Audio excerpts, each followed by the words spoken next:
We're always so quick to blame these mega corporations for their greed and their role in how bad the modern gaming industry has become. But at some point, gamers need to take accountability for our contribution on this inchinification of the gaming industry. I just watched a video from YouTuber Maddie Slop, and it was going over one of my favorite topics, Halo Campaign Evolved, the Halo 1 remake, and over some rumors or leaks of a data miner that he knows about. So take this all with a grain of salt, but some leaks going on about the Halo Campaign of Evolved rumor that really stood out to me, and it just makes me so annoyed, man. What it has to do is that with this Halo Campaign Evolved remake, a single player game of a game that has a remaster already, that's part of one of the greatest gaming packages of all time, the Master Chief Collection, which you can commonly get for $10 on sale, that Xbox is allegedly going to do a 5-day early access for this game. Dude, a single player remake, 5-day early access. And this early access trend has been going on for a very long time now. And I see it happen again and again and again. They market it, they do all these things for it. And, there's a cost to that. There's a cost to marketing it. There's a cost to getting the servers up and running and everything 5 days early and doing all this promotion. Like, promotion and marketing isn't free, right? And yet they keep doing it. And why do they keep doing it?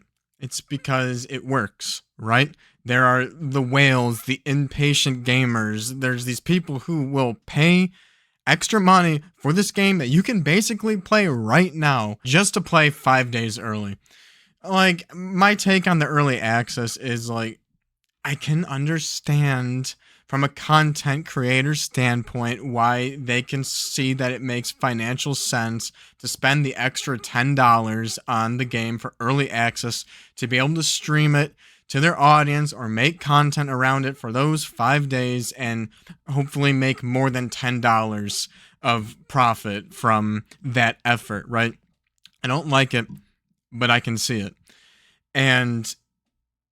But it's the people that they're being advertised to, the common gamer, that consumer, and they are also impatient and wailing, and they can't wait those 5 days. They just need to play it right now. And man, that causes so much damage to the gaming industry, right? It's why we get these enshittification practices. It's why these companies look so greedy.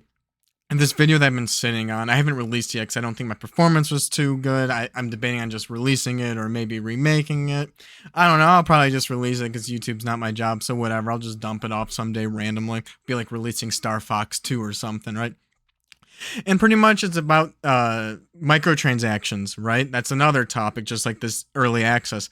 Microtransactions, how they still work, and they work so well that companies, it's part of the enshittification of the gaming industry, right? These games of these franchises that we love for years are becoming just horrible shells of themselves because microtransactions work so well.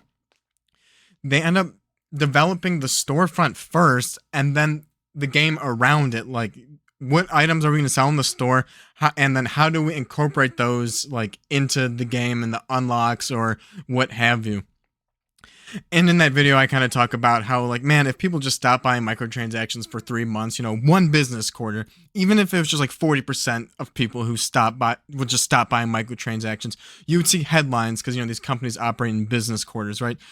Microtransactions down 40%. And then you'd have all these YouTubers who are just data analysts, right? They'd be like, microtransactions are down 40%. Is this the end of microtransactions? And that would hopefully just snowball into people thinking twice. Do I really need microtransactions?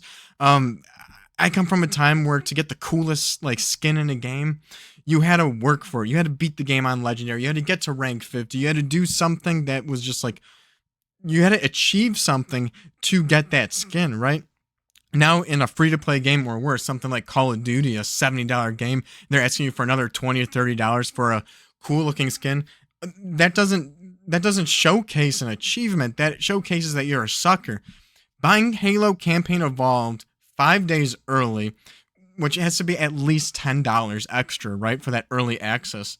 And you're not going to get stuff like online, like credits or XP or anything like that, because this is a single player only game. Like, there's going to be no other incentives besides playing the game 5 days early. Any normal consumer, like, how big of a Halo fan can you really be that you can't wait for? If you're that big of a Halo fan, you're not looking that forward to Halo Campaign Evolve, where like you need it 5 days early. This isn't like a brand new story. Yeah, there's some brand new campaign missions, but like it's pretty much gonna be Halo 1, and it's, if you're that hardcore a Halo fan, you're probably gonna walk out of this thinking it's not as good as the original one or like the remastered from Master Chief Collection, right? And with that 10 extra dollars, just buy the Master Chief Collection on sale on Steam on Xbox for $10. It's always on sale for $10. And play Halo 1, 2, 3, 4, ODST Reach. Play those 6 games for those 5 days while you wait for the Campaign Evolved. Because after you beat this Campaign Evolved Campaign 1, you're not going to pick it up much probably. Maybe you'll play it twice, once on normal, once on legendary. Maybe 3 times. Maybe you got some friends, you play some co-op. But this is going to be, this game is going to live fast and die young, right? Like it's not gonna have a peak concurrent player count for that long. This game's gonna fall off. Like it's just Halo 1, right? Like Halo 1's a timeless classic. I love the game. And you know what's funny is, like, before I saw this like leaked news, I was finally coming around to, like, you know what, maybe I'll give this one a shot. Like, I'm not a big fan of them remaking the trilogy. I don't think this game needs a remake. But you know, playing Resident Evil 9 right now, like, I admire Capcom and just the path that they took to make Resident Evil 9, because you can really see in that game all the efforts from the Resident Evil 2, 3, 4 remakes, and then the newer games like 7 and 8. You can see just all those, like, those games built these Lego pieces and this foundation, these building blocks that they used to assemble and make Resident Evil 9, which just has like so many like different systems and things to it, but they were able to make it in such a shorter development cycle than so many other game companies. And so I'm kind of like, okay, maybe I'm warming up to Halo Campaign Evolved. Like, I'm still not super looking forward to it, but if the next game is Halo 7, like, Halo Campaign Evolved, like, I think I'm, like, again, I was warming up to it. I'm like, maybe I'll get it and play it and just, like, yeah, it's going to be Halo 1, but I want to, and it's not going to feel like Halo 1, I don't think, not for a second, but is this going to be like building blocks towards Halo 7, what Halo 7 is going to look like, right? Like, they're building these building blocks in Unreal Engine 5, right? The first game being made in Unreal Engine, and then, you know, not having to worry about a story or anything. Like, let's just remake the game. Let's build these pieces, and then we're going to use those pieces and continue to build even more pieces in the next game and a story and work on optimization. And then if they do Halo 2 remake, maybe they just optimize those pieces more, right? Like this first one, oh, they can't run it on Switch 2 because Switch 2 is too weak. But, you know, the next remake, they optimize that code to make it work on Switch 2. It's absolutely why I think Capcom is able to get their games run so well on Switch 2, is because, like, you know, Resident Evil 2 remake, that was a big effort. Resident Evil 3, maybe not as big an effort, but on the back end, I can totally see that one of like the project goals from a developer standpoint was like optimization, right? Like, very similar game. Yeah, new characters, new models, new level design, sure. But like when it comes to the systems and the coding, they're probably working on optimizations at that point. And that's, I feel like, a remake and new game balance kind of done right. I mean, if Halo doesn't do a Halo 7 next and they just do Halo 1, 2, 3 in that order remakes, I'd be very disappointed. I would be very not surprised at the same time. But yeah, man, I'm finally warming up to the game, and then I see that they have the audacity for a game like this to release, that they're probably going to release this with a 5-day early access, and I don't know if they're truly just targeting content creators and streamers or something like that, but when I see that stuff for a game like this, of all things, like, this isn't a multiplayer game where I can kind of see, yeah, get 5 days early, like, get some XP and stuff like that, or, like, I don't know, this is just not the game for a 5-day early access. And just the worst part is it just seems like it's working and people are doing it, and I kind of want to make the argument of like, oh, you know, gamers they have to take accountability to ruin the gaming industry, where like digital only games, how like we lost physical because like everybody, myself included, like hopped on digital because the deals were so good, and in a way we're being financially responsible by saving so much money buying these digital games. But at the same time, I feel like we got duped and tricked into it, right? Like same with streaming services. It's like, oh, like people stream on Netflix all the time. They don't want physical media anymore. Let's not sell physical media anymore. And then same with games, like people only want digital games. Let's not sell physical games anymore. And then when it's no longer an option, then they jack up the prices of the digital only and we're just stuck, right? Like it's like when we went digital only, we're like, "Oh, this is cheaper. Cool." And like it's almost like we got tricked, right?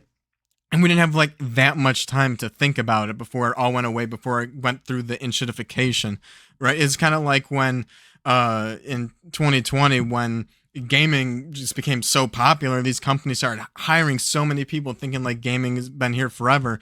And then, you know, people went back into the real world and then they later like they're surprised like how quick like they move like too fast and don't give us like a real chance to live the lifestyle when you go like 50, 30 years of physical media, VHS tapes of DVD, and then you get streaming and you don't have to, it just seems it's cool, it's new, it feels good. But then now we have so much data, like we have so much data with our smartphones and how much we lost with, you know, old flip phones and dedicated devices, but now we don't have the option anymore. And now that we lived it and now we have a very big sample size of living both lives, if you come from my generation who grew up before the internet, or at least, you know, have memories of a time before the internet, we lost both options. So it's like, yeah, I see from that side. I don't want to put the blame on gamers too much for that one, but when it comes to 5-day early access, like you're kidding me. Like if 5-day early access is lumped into something like, oh, the DLC season pass or something like that, then yeah, like I kind of see that as a little like bonus. Like you're really just buying like the DLC, right? The season pass or whatever. Coins for the store or whatever. Maybe there's a steelbook. Like you can get early access in part of a bundle. Yeah, but if this game's like 10, even if it's $5 more for 5-day early access, like you want to talk about, dude, imagine if Nintendo did this, man. If Nintendo did early access like this, oh my god, there'd be so much noise online about it now. But yeah, Xbox is gonna do it, and or allegedly they're gonna do it. If they do this for this game, this is just not the game to do the early access, man. You want to talk about greed? I don't know. Who's at fault. Let me know in the comments who's at fault. Is it the company Xbox for doing it, for even having it as an option? Or do the gamers share part of the accountability for allowing this to work? Let me know down in the comments, and I'll see you guys in the next video. Later.